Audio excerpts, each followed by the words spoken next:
lancarkanlah lidahku sehingga mereka mengerti apa yang akan aku bicarakan.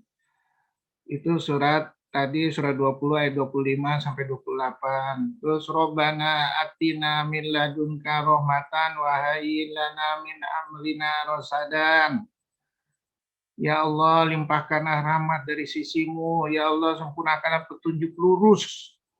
Ya, surat 18 ayat 10. Terus untuk yang sakit, itu doanya ada di surat 21, 83. Robbahu anni masadia duru wa anta arhamur rahimin. Ya Allah, aku telah terkena penyakit. Engkau yang maha penyayang dari seluruh penyayang. Mudah-mudahan yang sakit hari ini atau yang akan datang, insya Allah akan sembuh semua sempurna dari Allah. Ya.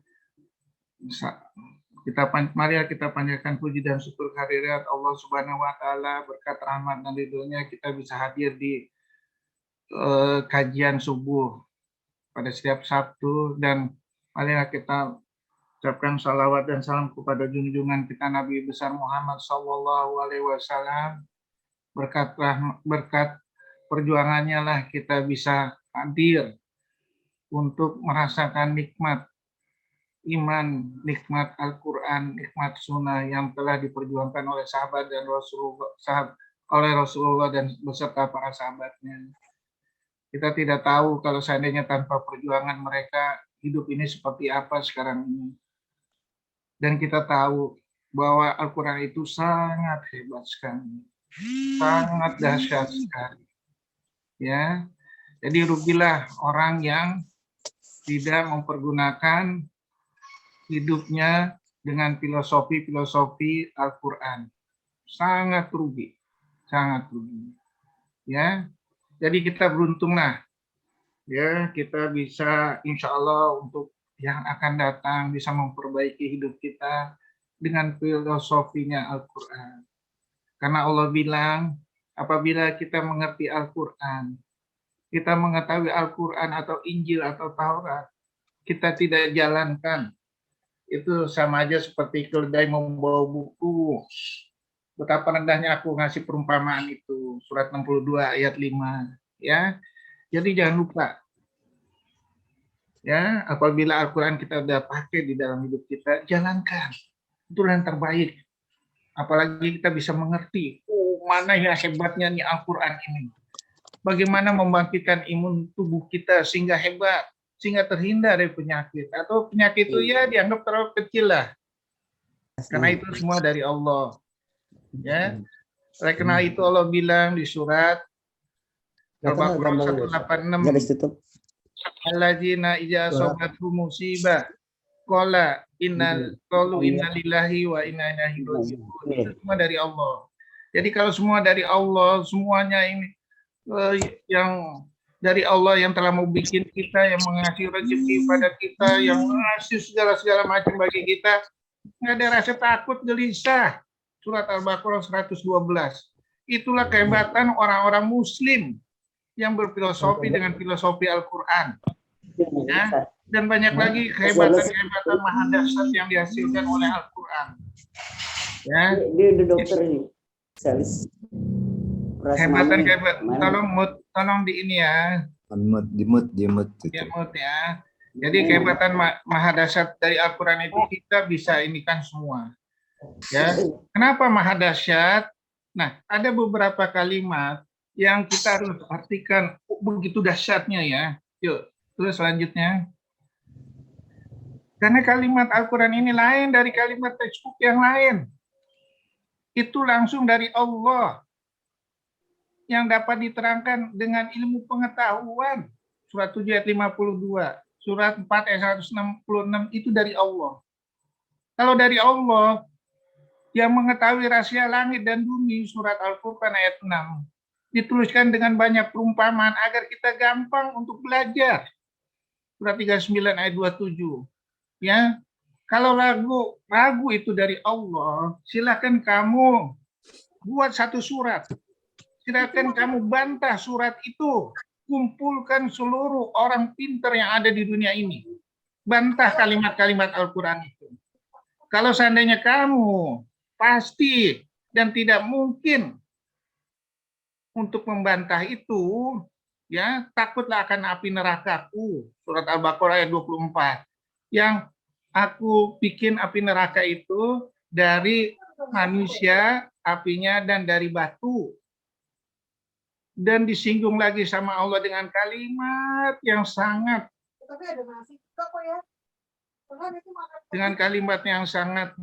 menggugah, yaitu dikatakan, kalau itu bagaimana pendapatmu kalau seandainya Al-Quran itu dari sisi aku yang mengetahui rahasia langit dan bumi, yang didasarkan atas pengetahuanku, yang dapat dibuktikan dengan ilmu pengetahuanku. Ternyata kamu memilih seluruh orang pintar yang ada di dunia ini dan menomorsekiankan kalimat-kalimat aku. Siapakah yang lebih sesat? Siapakah yang lebih zolim? Nah, itu kita harus pertanyakan. Surat Fussilat 41 ayat 52. Kalimat-kalimat ini semua menyindir kita semua. Menyindir kita semua. Ya, ilmu kita ini seberapa sih daripada ilmunya Allah? Dan kalau seandainya kita berpedoman pada kalimat Allah, Allah udah bikin textbooknya itu, Al-Quran itu, kita cuma mengeksplor. Karena udah dituliskan bagaimana membuka rahasia alam itu dengan kalimat-kalimat Allah. Yaitu yang tadi di surat Az-Zumar ayat 27. Aku telah bikinkan di Al-Quran itu dengan banyak perumpamaan. Supaya kamu dapat belajar. Dapat belajar. Kenapa kata Allah? Surat 22 ayat 47, surat 32 ayat 5. Karena satu hari di sisi Allah itu sama dengan 1000 tahun dunia. Bagaimana kita mau eksplor kekuat ilmu kita untuk membuka rahasia alam ini? Sedangkan kita hidup ini kalau dihitung cuma 1,5 jam. Kalau hidup seperti Rasulullah umurnya. Nggak mungkin.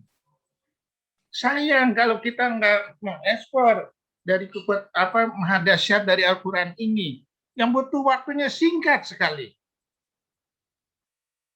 Ya, terus silakan. Ya. Kenapa?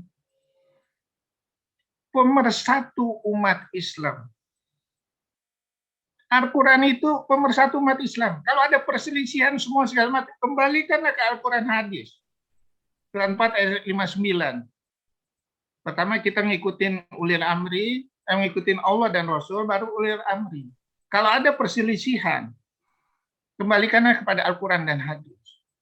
Inilah sumber rujukan yang kita lupakan. Itu surat An-Nisa ayat 59. Ya, sumber ilmu pengetahuan, baik sejarah masa lalu. Bagaimana kita mau lihat sejarah masa lalu penciptaan Adam? Bagaimana kita melihat penciptaan dunia ini? Urutan penciptaan dunia ini. Padahal Allah sudah bilang di surat 79 ayat 27. Tahukah kamu penciptaan langit dan bumi itu lebih hebat daripada penciptaan manusia?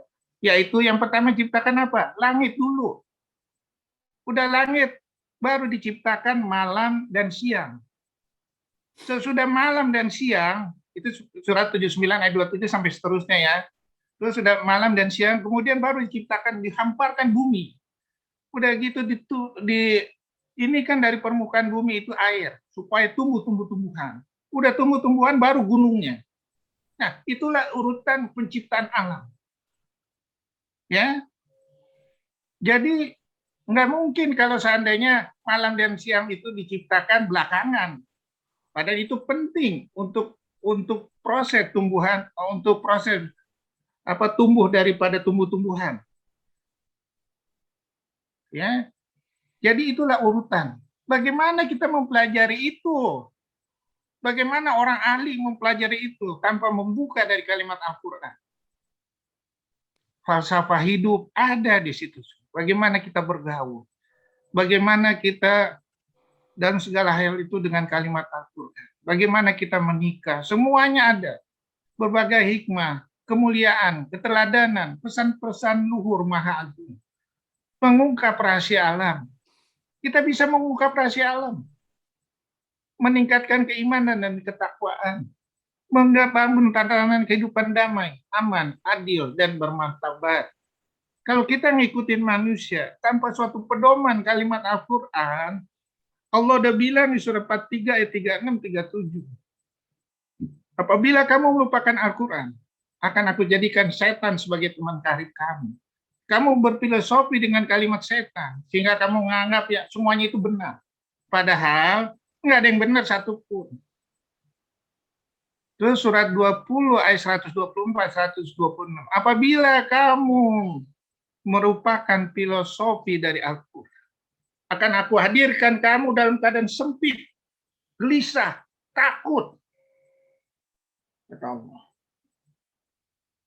Dan aku hadirkan kamu nanti di akhirat dalam keadaan buta. Mereka bertanya, ya Allah, kenapa engkau hadirkan aku dalam keadaan buta? Padahal aku di dunia tadinya melihat. Karena engkau melupakan kalimat Allah. Kamu ragu akan kalimat Allah. Surat 7 ayat 182, 183. Apabila kamu melupakan Al-Quran, akan aku jadikan kamu mati secara perlahan-lahan dengan cara yang tidak kamu ketahui.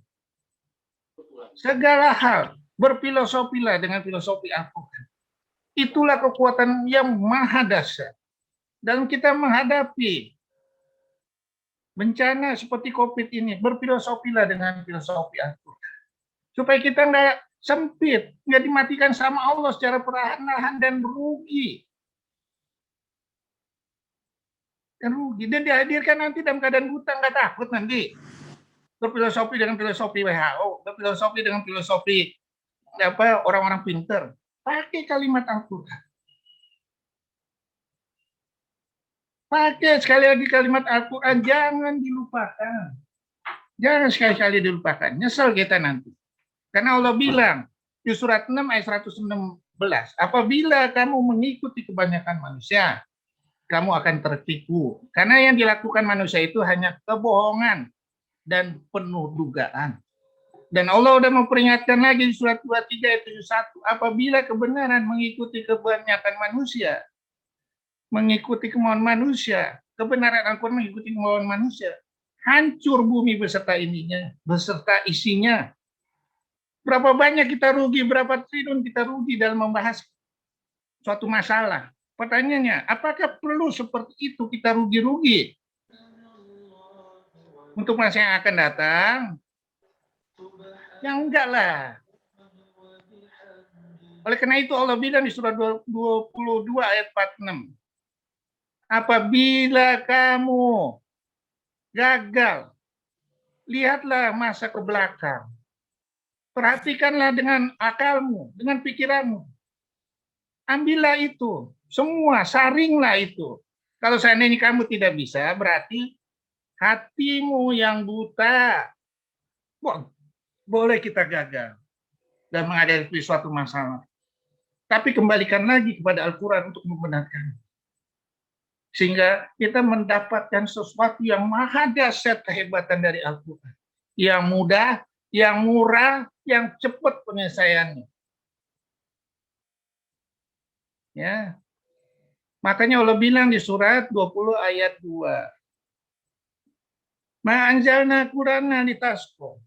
Al-Quran itu aku turunkan bukan untuk membuat susah kamu, tapi sebagai peringatan. Maknanya banyak sekali dalam segala hal. Nanti kita lihat. Yuk terus. Tidak didapat dilukiskan Al-Quran itu oleh 8 lautan. Takut dijalankan amanatnya oleh gunung dan langit, bumi dan laut. Surat 59 ayat 21. Padahal kata Allah, penciptaan alam lebih hebat daripada penciptaan manusia. Surat 79 ayat 27, surat 40 ayat 57. Tapi kenapa manusia mau menerimanya? Ini kan suatu pertanyaan yang harus kita analisa. Harus memaknainya. Apa maksudnya nih? Gunung aja kok takut. Kok manusia yang lemah, yang hidupnya cuma 63 tahun kalau seperti Rasulullah, kok berani menerima? Ada apa maksudnya? Apakah kita tidak mampu menggiring semua yang ada di bumi ini? Bisa mengikuti filosofi, bisa mengikuti manusia dengan seizin Allah? Ya iya. Ya iya. Kenapa? Hari jalani isolasi mandiri di rumah sekolah. Nerima amanat aja nggak berani. Kenapa manusia berani? Itu harus dianalisa. Sehingga akan dijadikan suatu ilmu yang sangat-sangat mahal luar biasa. Kalau kita bisa menelaah itu semua dari kalimat ini. Kalau ini hanya dianggap ini sebagai sesuatu yang ya masa lalu aja deh, yang berlalu aja deh, ya nggak ada maknanya. Makanya Allah bilang di dalam suatu hadis, apabila di dalam suatu forum kamu bertanya, kuncinya ilmu itu seperti lemari disertai dengan kuncinya. Kuncinya itu adalah pertanyaan. Ya, kalau seandainya dari Al-Quran ini nggak banyak bertanya, ya nggak ada manfaatnya. Ya, dan pertanyaan itu, yang bertanya itu mendapat hadiah pahala dari Allah, yang menjawab mendapat pahala, yang mendengarkan di forum itu mendapat pahala, dan yang menjalankannya jadi suatu pahala yang menyebar semua sebagai suatu cahaya yang menerangkan langit dan bumi. Begitu hebatnya kalimat-kalimat Al-Quran ini kalau dimaknai secara pemikiran Al-Quran. Terus, nah kita lihat kenapa dan kenapa gunung yang begitu hebatnya, kita nggak ada seberapa besarnya dari gunung. Langit yang begitu luasnya. Surat 34 ayat 9, begitu luasnya langit itu. Dari ujung aja kita nggak bisa lihat. Akhirnya di belakang kita nggak bisa lihat. Samping kiri, samping kanan kita nggak bisa lihat. Begitu juga bumi. Kenapa tidak mau menerima amanat yang begitu hebat dari Al-Quran?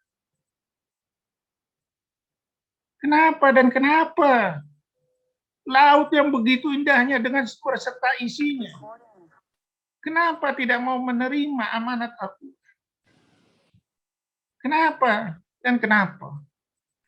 Tumbuhan yang begitu hebatnya, dengan segala macam-macamnya, binatang yang begitu hebatnya dengan segala macam-macam fungsinya. Kenapa tidak mau? Kenapa hanya manusia yang mau menerima? Kenapa kita nggak olah suatu kalimat pertanyaan ini di dalam hati kita? Apa maksudnya?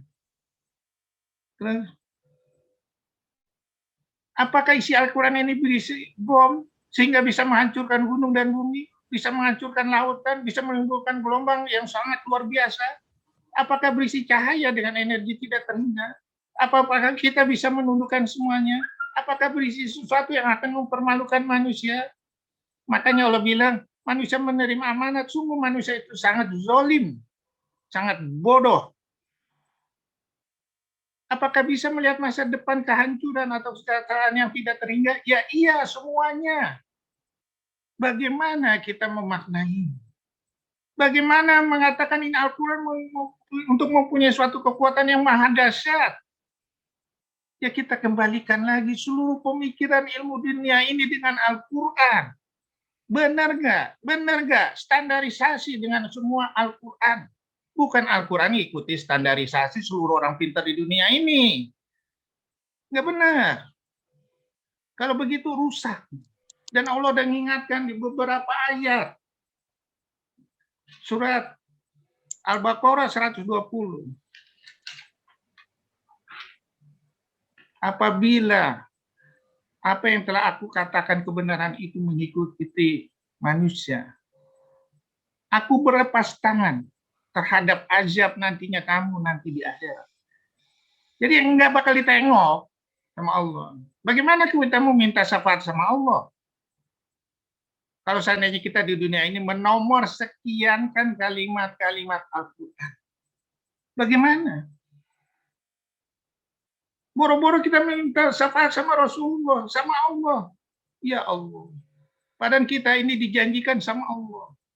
Sama Rasulullah. Aku rindu terhadap umatku yang akan datang. Terhadap saudaraku.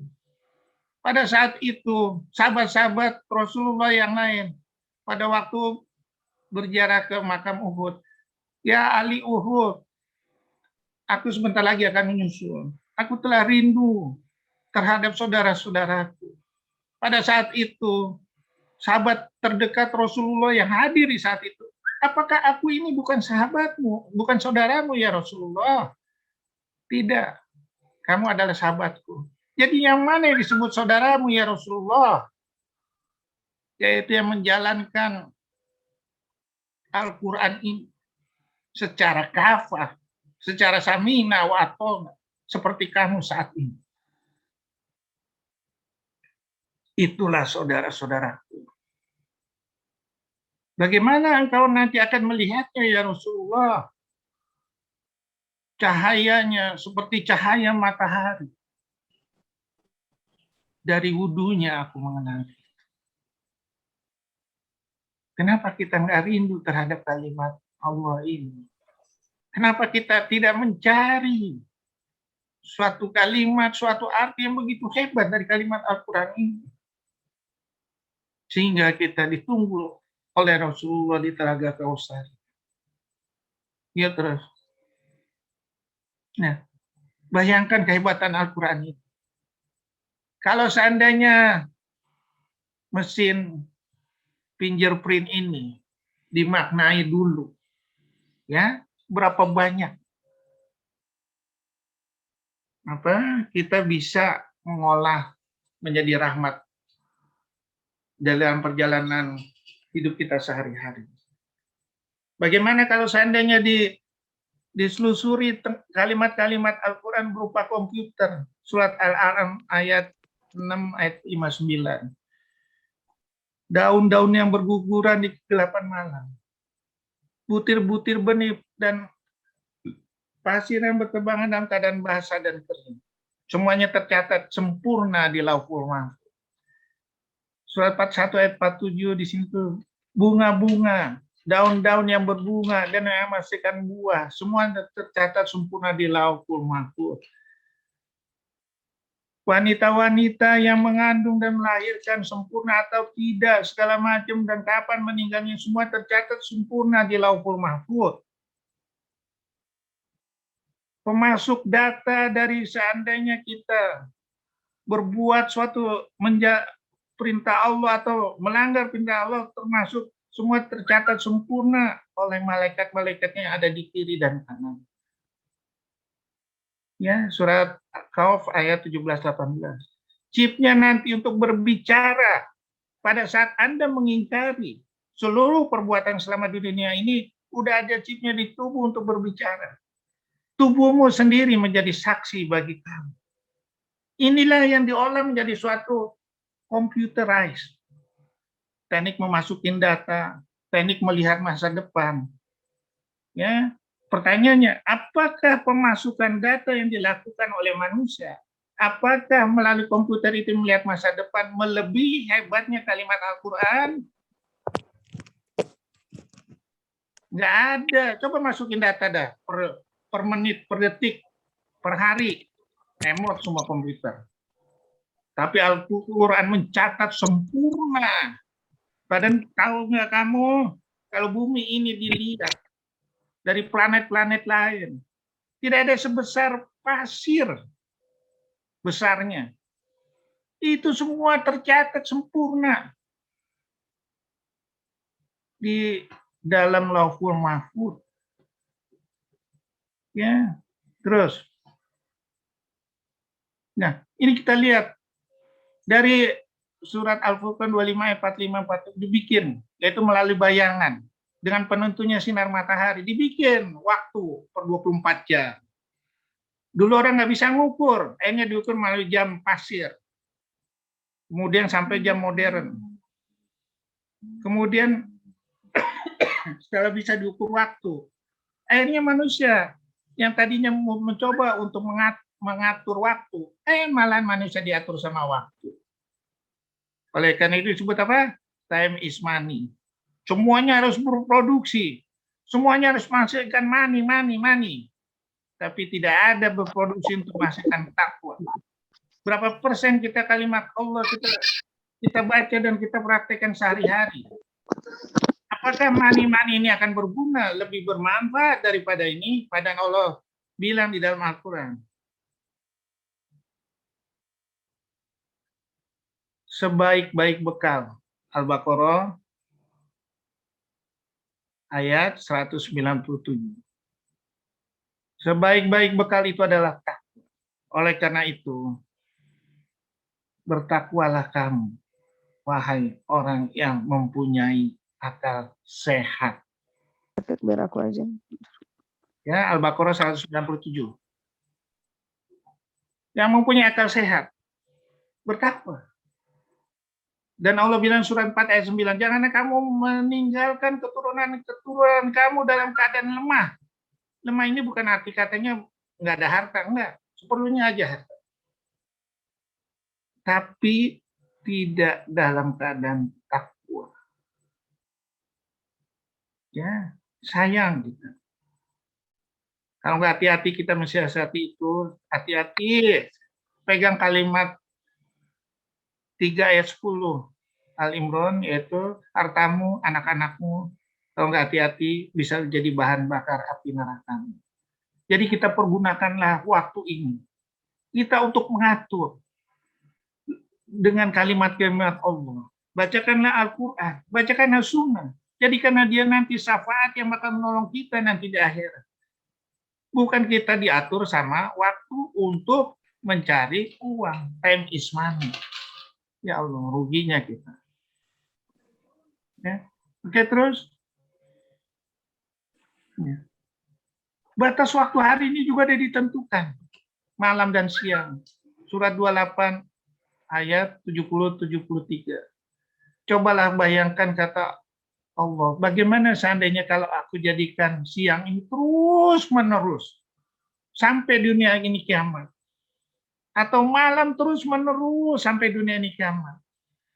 Berkat rahmat dan ridhoku lah aku jadikan malam dan siang. Di mana malam itu untuk istirahat kamu. Siang itu untuk menjadikan istirahat kamu juga kalau terlalu lelah. Surat Ar-Rum 30 ayat 23. Sehingga kamu bisa mengatur ritme hidup ini dengan segala potensinya, dengan segala kehebatannya. Sehingga kita menjadi sesuatu yang hebat dalam menata kehidupan sehari-hari. Perhitungan tahun juga sudah tertulis di surat At-Taubah ayat 36 bahwa dalam satu tahun itu ada 12 bulan. Jadi udah klop nih, kita menghitung waktu per tahun, per bulan, per menit, per detik. Dengan kalimat Al-Quran. Ya Allah. Terlambatnya kita tahu. Terus, nah, coba bayangkan.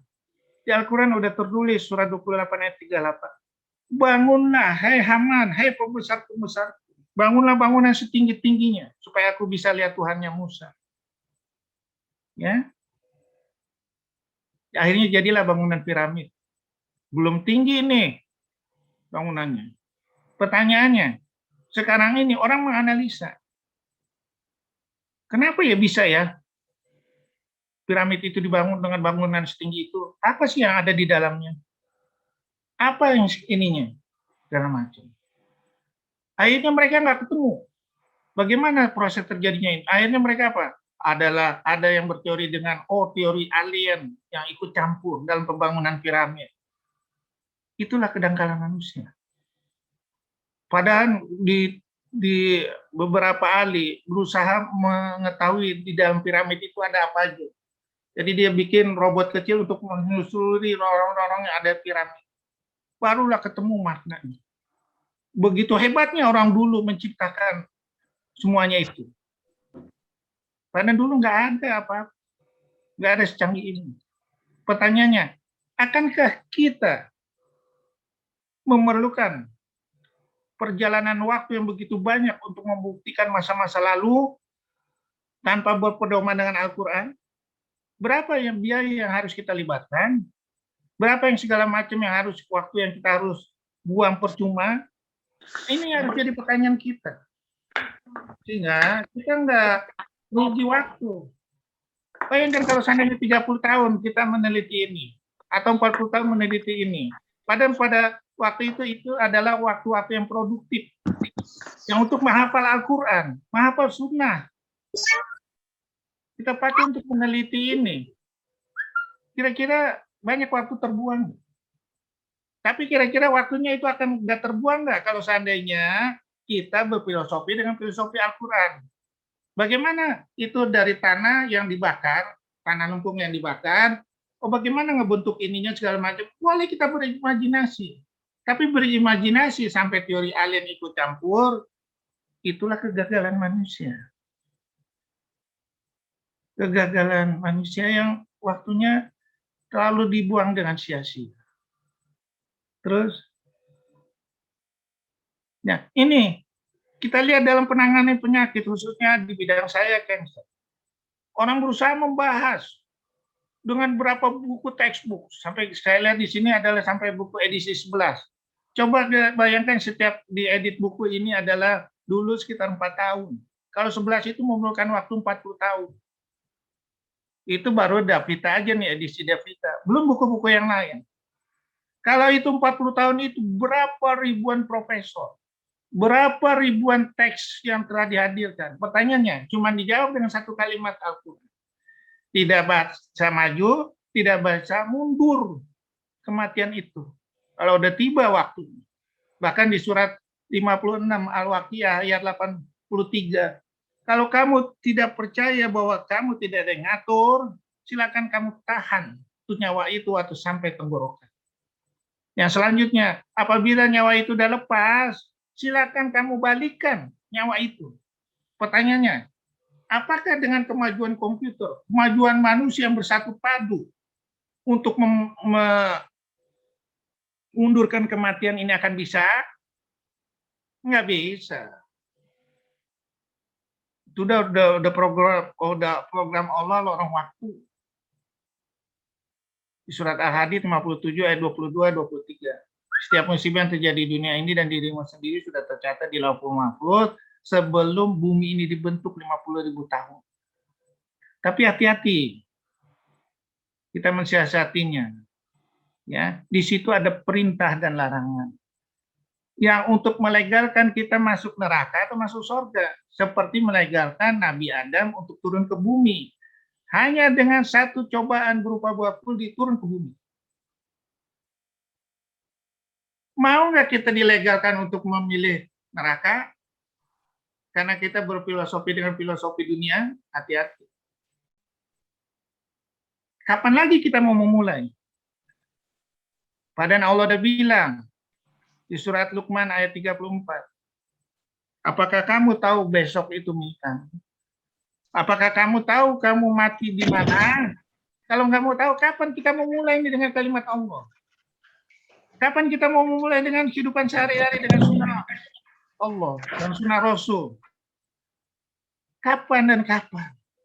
Nggak takutkah kita pada saat kematian itu kita berfilosofi menomor sekiankan kalimat Al-Quran, kita akan nanti tidak ditengok sama Allah di akhirat dan tidak akan mendapat syafaat dari Allah. Takutlah itu. Terus, ini kita lihat ahli fisika Inggris namanya Paul Dirac, yaitu dapat hadiah Nobel pada tahun 1933 dengan teori Farid. Farid itu artinya teori fusi.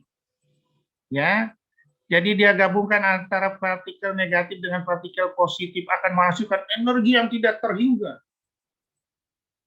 Dan udah diterangkan di dalam Al-Quran di surat Yasin ayat 36.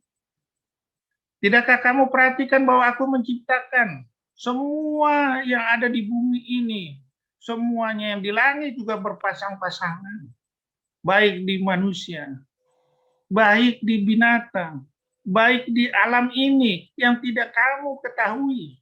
Coba bayangkan, dari teori pasangan ini, antara negatif dan positif, jadilah kekuatan yang tidak terhingga berupa bom nuklir. Yang kita ukur itu 0,5 kilogram dari uranium 235 sama dengan 1,3 juta kilogram batu bara. Bayangkan, tidak terhingga Allah menuduhkan apa yang ada di langit dan bumi ini untuk kesempurnaan manusia. Sempurnaan manusia. Makanya Allah bilang di surat Luqman ayat 20, aku telah menundukkan apa yang ada di langit dan di bumi untuk menyempurnakan nikmatku untukmu, lahir dan batin. Dibikin teori seperti ini untuk menghasilkan energi, tapi energi ini dipakai untuk ngebunuh. Ya Allah, ya Allah. Padahal kita udah berikrar sama Allah. Di surat 6 ayat 79. Inni wajjahtu wajhiya lillazi fatara samawati wal ardi muslima wa ma'ana minal musyrikin. Inna salati wa nusuki wa mahyaya wa mamati lillahi rabbil alamin. Apakah kita yang diucapkan itu tidak akan diminta pertanggungjawabannya nanti sama Allah? Kalau kita berfilosofi dengan ilmu-ilmu yang dipakai untuk kehancuran bumi ini, pasti akan ditagih.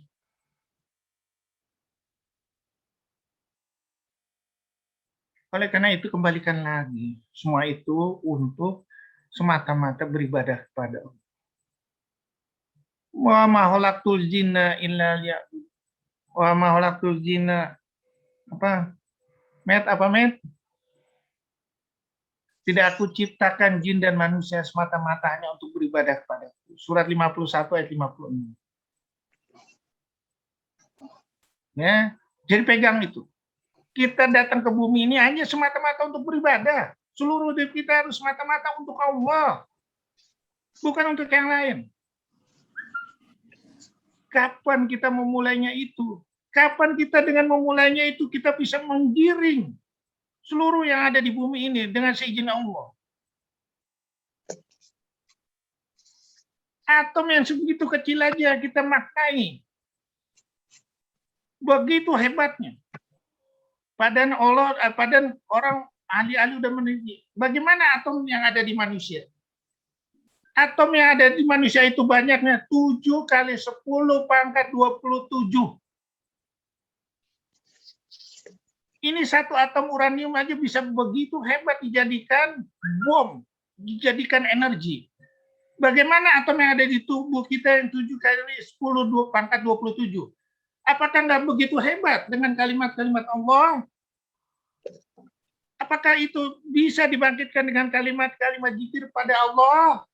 Surat 17 ayat 44. Tidakkah kamu tahu bahwa semua yang ada di langit dan bumi, pada dirimu sendiri, pada tumbuh-tumbuhan, pada semuanya, bersujud sama Allah. Surat 24 ayat 41, semua bersujud sama Allah. Surat 22 ayat 18, semua bersujud sama Allah. Satu atom uranium bisa jadi kekuatan yang maha dahsyat.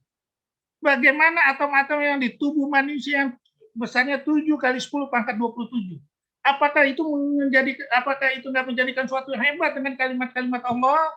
Apakah itu tidak bisa membangkitkan energi yang akan bersinar dari timur sampai barat? Bisa semuanya. Asal semuanya ditujukan kepada Allah, bukan untuk penghancur manusia, bukan untuk penghancur bumi ini. Ya terus. Yang ini lihat, bumi dipakai untuk cobaan untuk meledakkan di langit, di lautan, di daratan. Ya Allah. Padahal kekuatan bom nuklir sekarang itu 3.800 kali lebih besar dari bom yang dijatuhkan di Hiroshima dan Nagasaki. Bagaimana akibatnya ini? Bagaimana kalau seandainya itu jadikan energi untuk kehidupan dan kesejahteraan manusia? Pahalanya akan dihitung Allah yang bakal mengalir, tidak ada batasnya.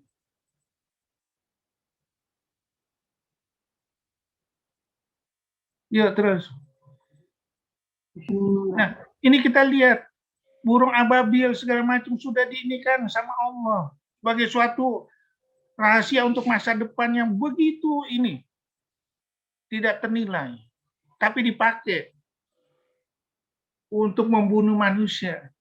Anda bisa bayangkan nggak kalau seandainya bom nuklir itu bisa dibawa sama pesawat drone yang dilepaskan ribuan kali daripada pesawat-pesawat yang menyerang Pearl Harbor? Kepikiran nggak? Dengan remote control yang dari tempat jauh, Ya Allah, musibah yang akan datang. Musibah yang tidak terhingga kalau seandainya kalimat Al-Quran ini dipakai untuk menghancurkan manusia. Untuk membuat ketidakseimbangan alam ini. Terus, ya ini kita lihat pesawat-pesawat drone. Ya, drone yang di darat, drone yang di langit, yang di laut dipakai, dikasih bom nuklir mini. Apa akibatnya dunia ini? Betul nggak kalimat yang dikatakan Allah itu? Surah 23 ayat 71. Apabila kebenaran mengikuti kemauan mereka, hancur bumi beserta isinya.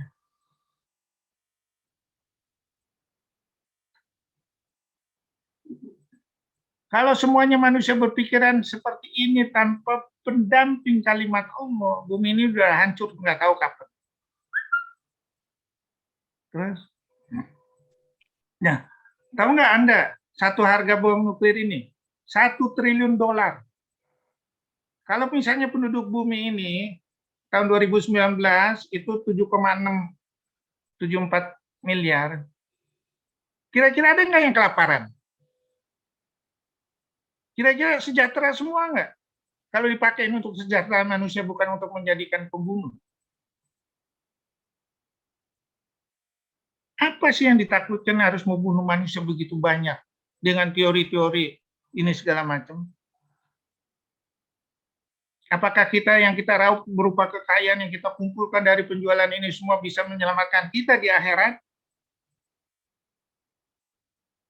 Menyelamatkan kita di sisi Allah? Bisa menyogok malaikat? Bisa menyogok Allah? Nggak bisa. Allah dijelaskan di surat 13 ayat 18.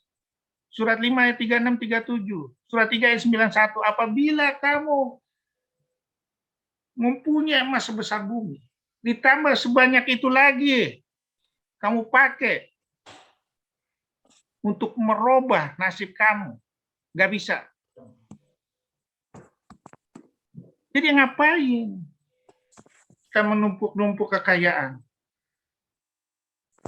Kalau tidak dipakai untuk rahmat bagi seluruh alam.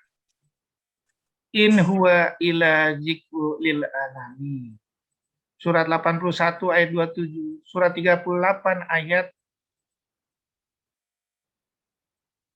87. Aku jadikan Al-Quran itu untuk rahmat bagi seluruh alam, peringatan bagi seluruh alam. Surat 25 ayat 1, untuk peringatan bagi seluruh alam, baik alam jin, baik alam manusia, baik alam tumbuh-tumbuhan. Oleh karena itu dibilang di surat 21 ayat 107, wa ma arsalnaka illa rahmatan lil alamin. Aku turunkan kau Muhammad sebagai rahmat bagi seluruh alam. Sekarang yang mau kita ikutin Rasulullah untuk rahmat seluruh alam, atau manusia-manusia pintar untuk hancur dunia ini? Ya Rasulullah lah yang kita ikutin. Ya, terus. Nah, coba ini dipakai nih. Atom itu dipakai, nuklir itu dipakai untuk pembangkit tenaga listrik, untuk mengobati pasien kanker. Betapa banyak manfaatnya. Betapa murah, aman. Insya Allah kalau dipakai secara hati-hati, nggak bakal mencemari lingkungan. Ya, terus. Nah, begitu juga lampu listrik. Nyala lampu bisa diatur dengan jam atau komputer. Betapa senangnya kita. Dan ini sudah dikatakan di surat 24 ayat 35. Yang cahaya lampunya, kata Allah, akan bersinar di dalam suatu kaca, bola kaca. Coba bayangkan, cahaya lampu yang segini aja bisa menyinarkan berapa jaraknya. Cahaya kalimat Allah melebihi jarak ini semua. Ya Allah, betapa ruginya kalau kita tidak berfilosofi dengan filosofi Al-Quran. Bahkan Anda tahu nggak cahaya yang di surat 24 ayat 43. Cahaya dari segala cahaya itu kalau karena dipantul akan menyebabkan kebutaan. Surat An-Nur ayat 43. Ya, itu ya cahaya apa? Cahaya salju. Saking hebatnya tuh cahaya, kebutaan bisa mata. Kalau cahaya ini nggak seberapa. Coba itu kita pakai sebagai suatu energi dengan teori pantulan segala macam, yang tapi bisa dinikmatin oleh manusia. Wow, betapa hebatnya.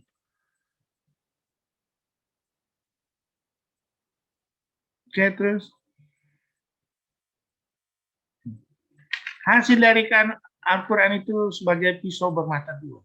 Dan Allah sudah terangkan di surat Al-Balad ayat 10 sampai 12, aku ciptakan manusia itu ada yang berbuat jahat, ada yang berbuat kebaikan. Sungguh beruntunglah orang yang menyucikan hatinya dengan kalimat-kalimat Allah. Surat 91 ayat 8 sampai 10.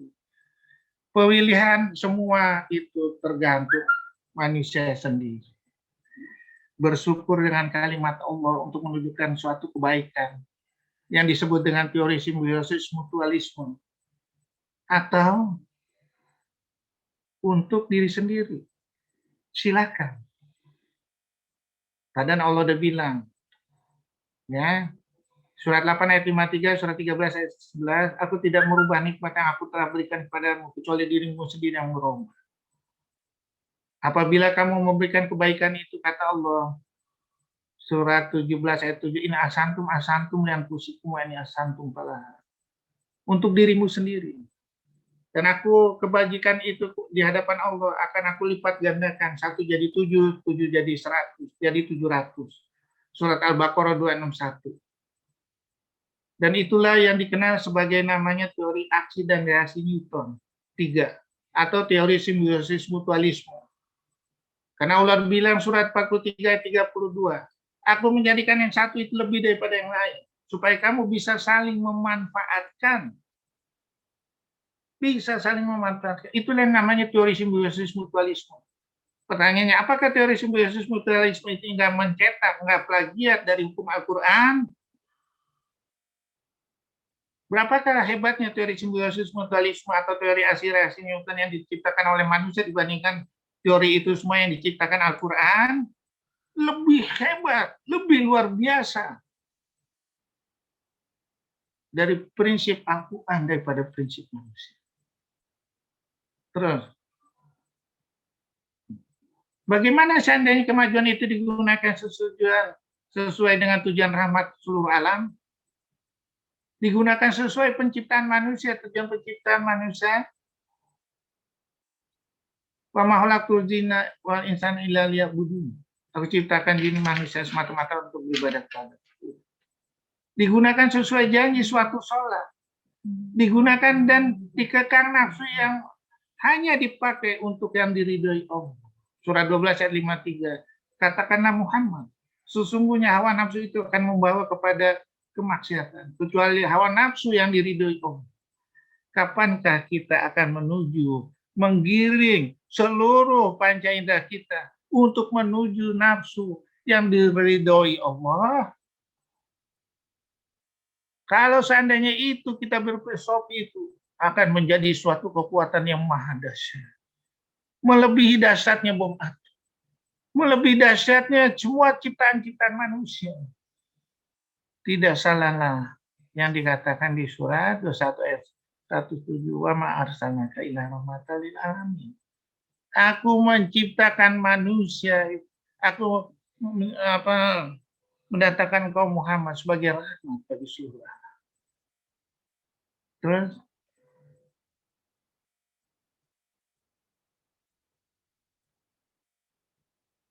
wabillahi taufik wal hidayah. Wassalamualaikum warahmatullahi wabarakatuh. Apabila mengucapkan salam, surat An-Nisa ayat 8, membalaslah dengan salam yang lebih baik.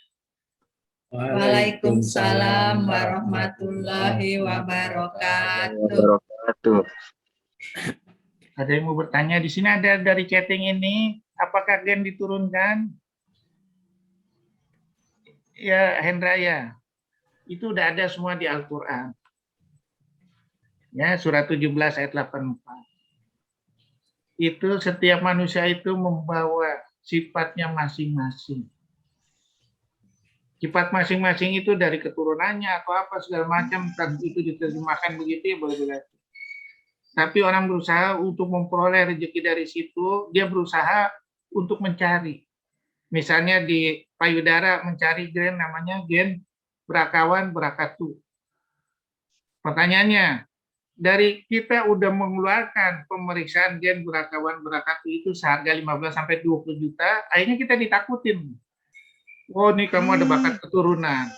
Oh, kamu nanti untuk mencegah supaya nggak kena kanker payudara atau kanker ovarium segala macam, terus kamu harus diangkat. Pertanyaan, perlu seperti itu kita ditakuti dengan kalimat manusia daripada kalimat Allah? Ya enggak lah. Udah bayar 15 sampai 20 juta hasilnya, menakutkan.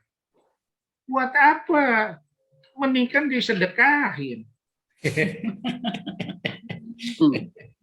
Adalah Anda berfilosofi dengan kalimat Allah untuk memberikan sedekah pada orang yang susah di sekitar Anda? Adakah Anda bersedekah pada keadaan susah sendiri sehingga bersedekah untuk menyenangkan hati yang di sekitar Anda? Surat Al-Imran ayat 134. Mintalah tobat dari 133. Mintalah tobat pada Allah untuk menggapai surga yang luasnya sudah selangit dan bumi. Yaitu orang yang bersedekah dalam keadaan susah, dalam keadaan senang.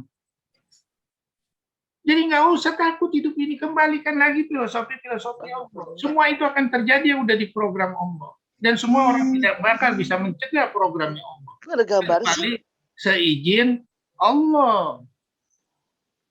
Jadi nggak usah takut, Prisa. Oh, ini ada gen segala macam, nggak usah takut lah. Ini ada gambar tadi. Ya, cuman bagaimana kita menemukan seawal mungkin. Surat 16 ayat 78, sehingga kita bisa mengatur dengan kalimat Allah dengan seawal mungkin itu. Dengan filosofi kalimat Allah. Makanya Allah bilang di surat At-Tin 95 ayat 4, laqad khalaqnal insana fi ahsani taqwim. Aku menciptakan kamu sebaik-baik bentuk. Jadi sebaik-baik itu, bentuk itu, misalnya dikasih penyakit, dikasih musibah, kalau kita menemukan seawal mungkin, akan menjadi sesuatu kekuatan yang hebat. Oleh karena itu dibilang, setiap kesulitan adalah ada kemudahan. Surat 94 ayat 5 sampai 6. Kesulitan, kemudahan. 2 kali disebutin. Jangan kita berfilosofi manusia takut dan gelisah nanti. Oh, manusia itu hanya nakut-nakutin aja. Bikin gelisah aja. Kenapa? Anda nggak baikkan filosofinya Allah kok. Kalau Allah bilang surah Al-Baqarah 112, apabila kamu berfilosofi dengan kalimat aku, tidak ada rasa takut dan gelisah. Walaupun itu disuruh untuk menuju suatu kematian, untuk berjihad. Walaupun itu disuruh seperti Siti Hajar, disuruh meninggalkan di padang pasir. Ya suamiku, kenapa engkau meninggalkan aku di padang pasir bersama anakmu Ismail? Suruh siapakah ini? Allah. Samina wa ata'na. Ismail waktu mau disembelih, siapa yang menyuruh engkau ya ayahku untuk menyembelih aku? Allah. Samina wa ata'na. Ada nggak kita menjalankan dengan kalimat seperti itu? Berapa persen kita menjalankan kalimat seperti itu? Apakah kita nggak takut?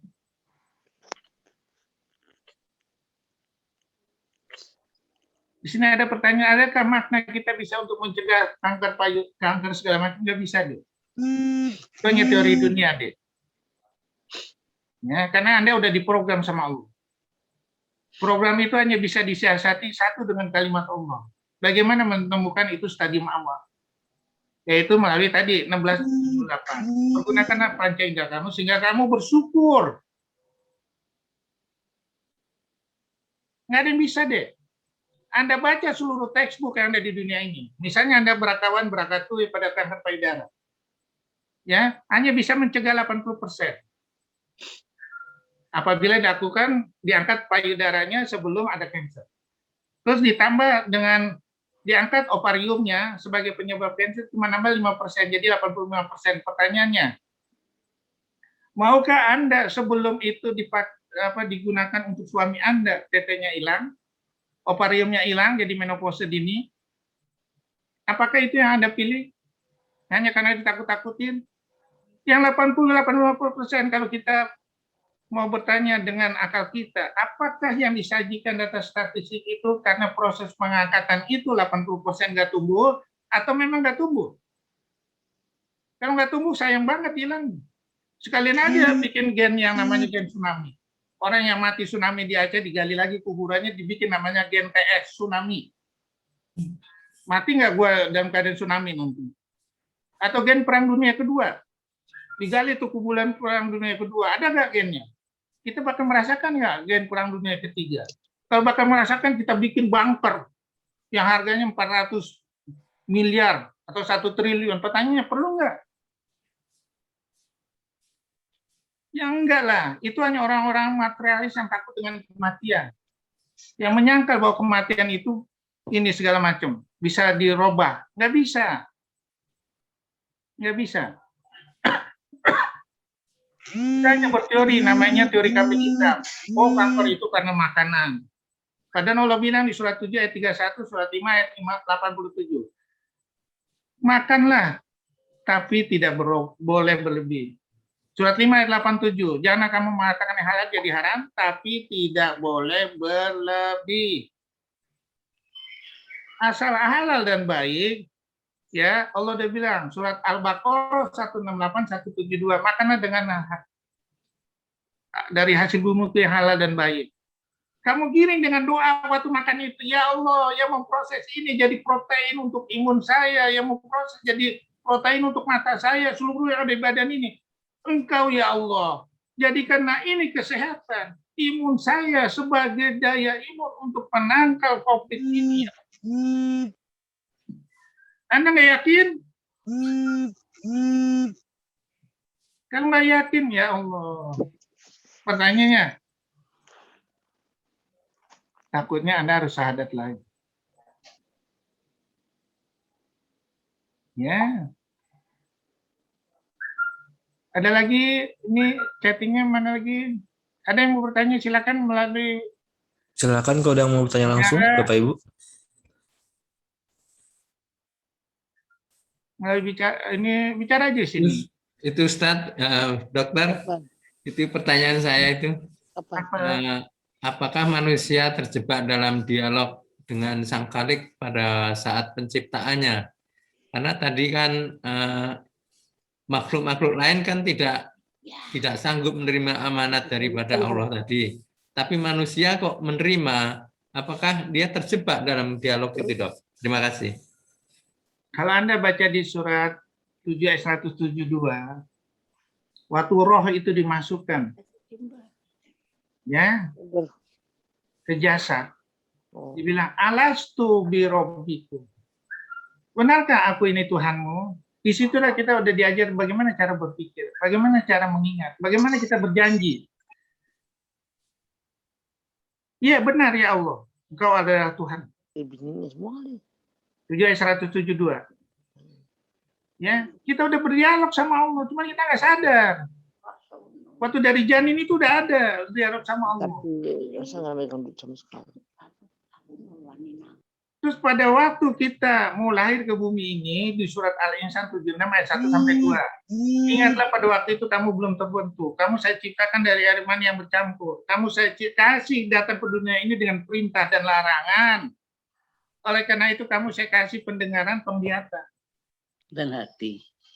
Belum, hati belum. Akal belum. Kenapa? Belum berfungsi di situ. Nah, untuk akal dan hati ini berfungsi harus diisi dengan kalimat-kalimat Allah. Yaitu melalui perjanjian dengan Allah. Makanya Allah bilang, apabila orang udah cukup umur 7 tahun nggak mau sholat, dipecut ya. Ya. Kenapa? Disitulah ikrar kita berjanji sama Allah. Surat 6 ayat 79, surat 6 ayat 160 terus udah berjanji sama Allah lagi di surat Iyyaka na'budu wa iyyaka nasta'in. Hanya kepadamu kami menyembah dan meminta pertolongan. Tapi setelah sholat Nomor sekian kan kalimat Allah. Meminta pertolongan hanya dengan manusia tanpa Allah. Ya. Apa kita nggak malu nih sama Allah nanti?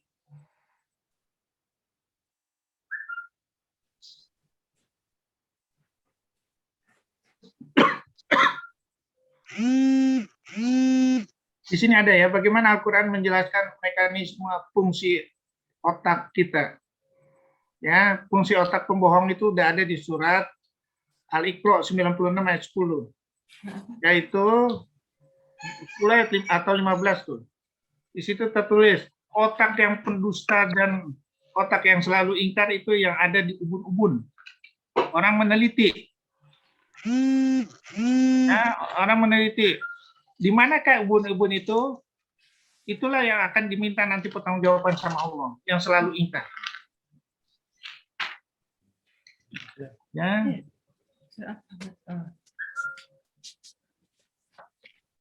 Nah, di sini yaitu ubun-ubun di ayat 16. Orang yang mendustakan dan durhaka. Orang meneliti. Disitulah nanti yang akan diangkat dan disiksa sama Allah. Ya. Nah, jadi bagaimana proses itu? Di dalam diri kita itu akal itu hanya untuk menerima apa yang terlihat. Ya, belajar apa yang kita terlihat, apa yang ini. Tapi yang tidak terlihat, yang mengolah dari seluruhnya itu harus yang kita isi dengan kalimat Al-Quran itu adalah hati. Makanya Allah bilang di surat Al-Baqarah 97 terus surah 26 ayat 194. Aku masukkan Al-Quran itu ke dalam hatimu. Nanti akan dipertanggungjawabkan sama Allah itu hatinya juga. Selalu diurut dari hati. Kenapa? Hati itu dia yang bisa mengatur semua panca indera kita. Oleh karena itu di hadis dibilang apabila hati rusak, seluruh yang ada di tubuh kamu akan rusak. Supaya nggak rusak, isilah dengan kalimat-kalimat Allah. Cucilah seperti Rasul Nabi Muhammad itu dicuci hatinya oleh malaikat Jibril pada waktu dipelihara sama ibu susunya dan pada waktu mau Isra Mi'raj. Karena nggak ada mencuci hati. Mencuci hati itu hanya dengan kalimat Allah. Al-Quran. Makanya Allah bilang surat 13 ayat 28. Apabila kamu mendengarkan ayat Al-Quran, hatimu akan tenang.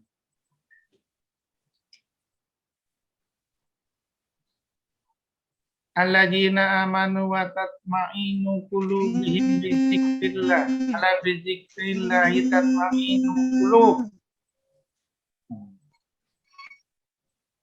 Surah 13 ayat 28. Supaya tenang hati kita, kalimat Al-Quran yang masuk. Hati yang keras akan dilemahkan dengan kalimat Al-Quran.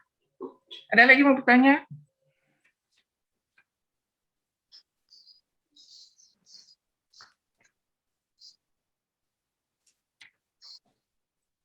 Ada lagi yang mau bertanya? 13.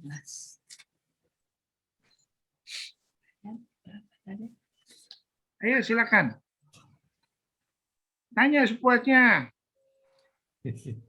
Terus jalankan dalam kehidupan sehari-hari. Itu yang penting. Kalau nggak dijalankan percuma yang kita kaji sekarang ini.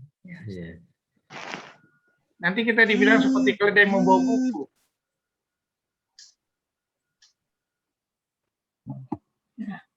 Assalamualaikum warahmatullahi wabarakatuh. Assalamualaikum warahmatullahi wabarakatuh. Dokter, Ya, pada dasarnya manusia itu kan masih banyak yang kurang bersyukur apa yang diberikan oleh Allah, nikmatnya yang diberikan kepadanya.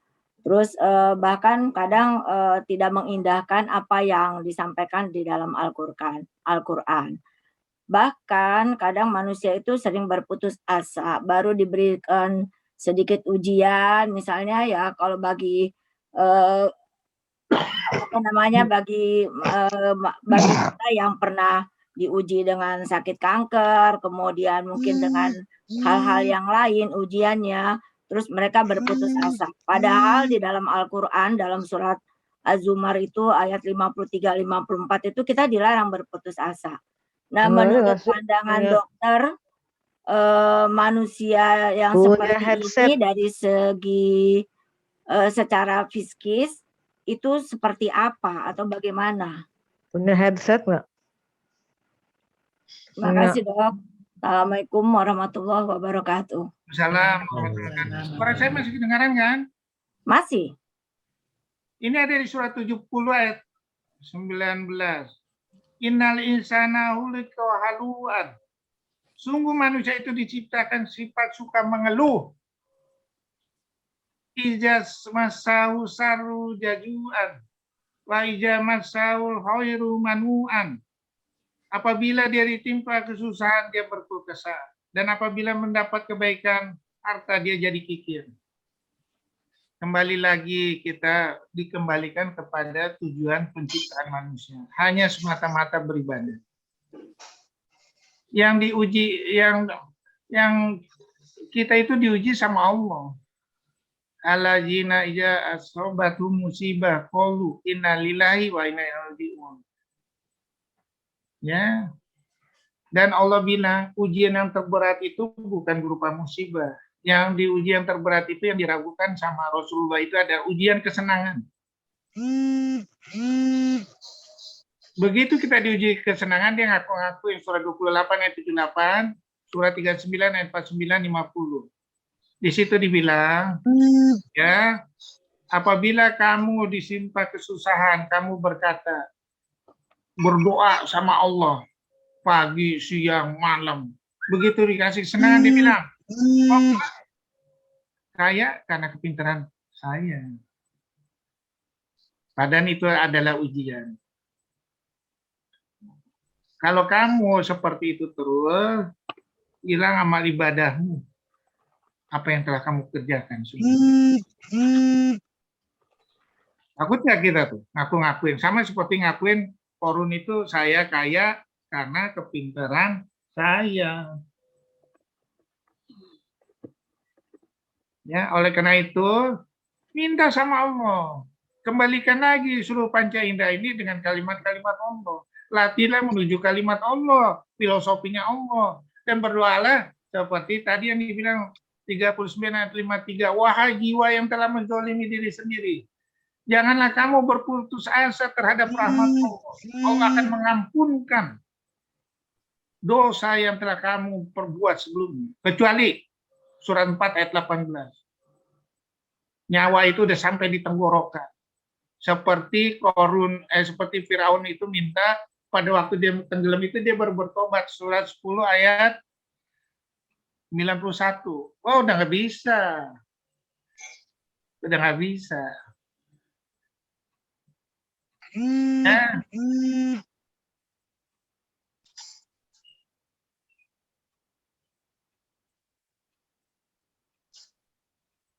ada lagi mau bertanya? Ini ada yang bertanya. Ada yang bertanya, Indra, baca Indra di chatting. Bagaimana menggunakan kalimat-kalimat Allah itu supaya kita mengerti dalam kehidupan sehari-hari. Ya. Jadi bacalah Al-Quran. Bagaimana lo minta surga tapi Al-Quran nggak disentuh? Hadis nggak pernah disentuh. Buku textbook, seluruh textbook diapalin.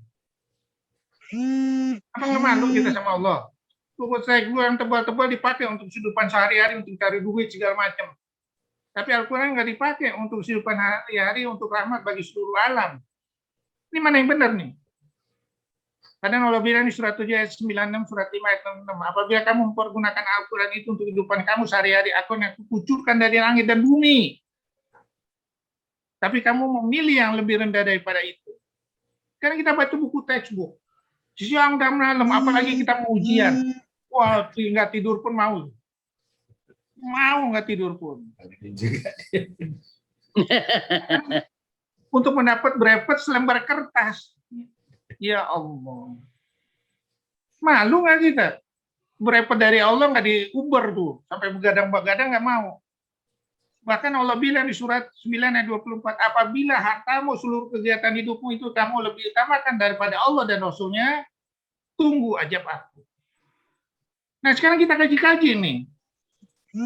Untuk ini kok kita mau, kok untuk Allah nggak mau? Bagaimana kita mau ngadap Allah? Kok kita hatinya dualisme terus sama Allah? Mau kan Allah. Nggak takut kita bertemu sama Allah?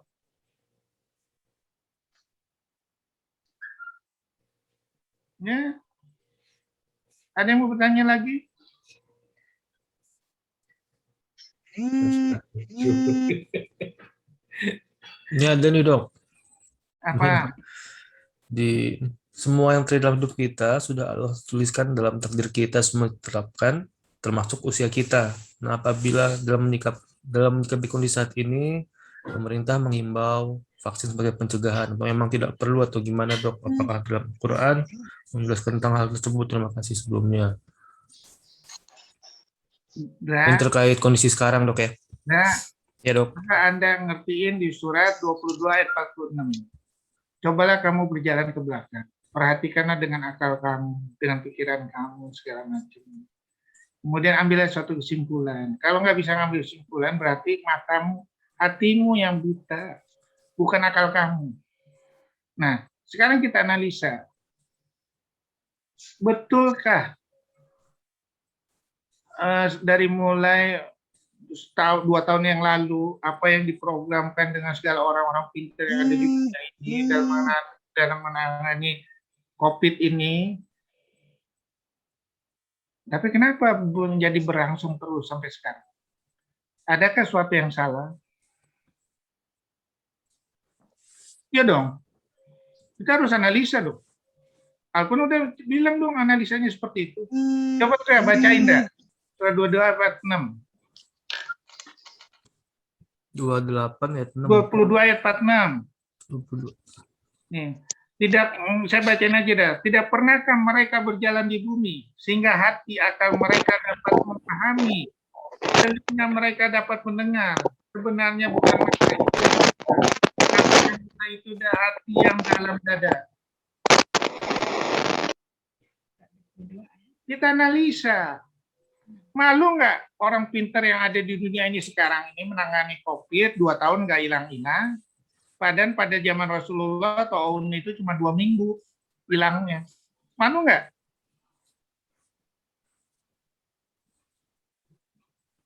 Malu nggak saya tanya? Tahun itu 2 minggu, lebih dahsyat, lebih ini 2 minggu. Malu nggak pemerintah sholat ini dijarangin? Padahal Allah bilang surat 22 47 surat 17 44 24 41 surat 22 ayat 18 semua bersujud dengan kalimat Allah. Bagaimana kalau nilai zikir di dalam sholat dan zikir di dalam setelah sholat itu disatukan? Apakah itu nggak lebih hebat dalam membangkitkan imun? Padahal di luar negeri, di Inggris, di Spanyol, di Italia, dikumandangkan kalimat-kalimat Al-Quran. Karena orang udah neliti dengan kalimat Al-Quran itulah vaksin COVID ini akan mengecil dan tenang. Dikasih suara nyanyian segala macam, jadi mengganas. Coba Anda buka deh di internet. Pakai dong. Pakai. Jangan nanti gara-gara itu kita semua kena musibah. Surat 8 ayat 25. Yang kena musibah itu kata Allah bukan hanya orang-orang yang ngerti Al-Quran, yang nggak menjalankan Al-Quran. Termasuk kita sendiri yang muslim ikut kena. Termasuk binatang melata ikut kena. Termasuk tumbuh-tumbuhan ikut kena. Surat 35 ayat 45. Emang nggak takut kita? Ya silakan aja. Mau pakai dengan kalimat Allah, mau bukan dengan kalimat Allah, silakan aja, itu hak manusia. Tapi nanti akan diminta pertanggungjawaban. Janganlah kamu mengikuti sesuatu yang tidak kamu ketahui dengan pasti. Karena seluruh panca indera itu akan diminta pertanggungjawabannya sama Allah. Surat 17 ayat 36. Dasarnya kamu apa?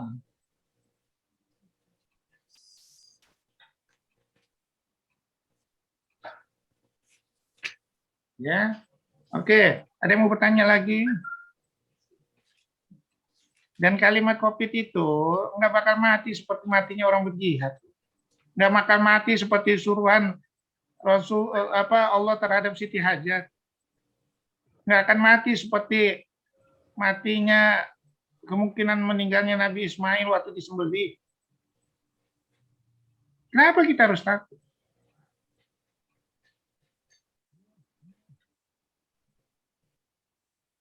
Yang jelas-jelas mati itu suruh berjihad. Waduh, saya ngeri aja tuh kalau suruh berjihad. Otak soalnya jalan. Kalau seandainya kepala saya kepenggal, tangan saya kepenggal, kaki saya kepenggal, bagaimana? Kalau akal yang bermain. Lebih matian mana? Antara COVID dengan berjihad atau suruhan terhadap Siti Hajar dan Nabi Ismail. Itu aja pegang. Kenapa harus kita takut?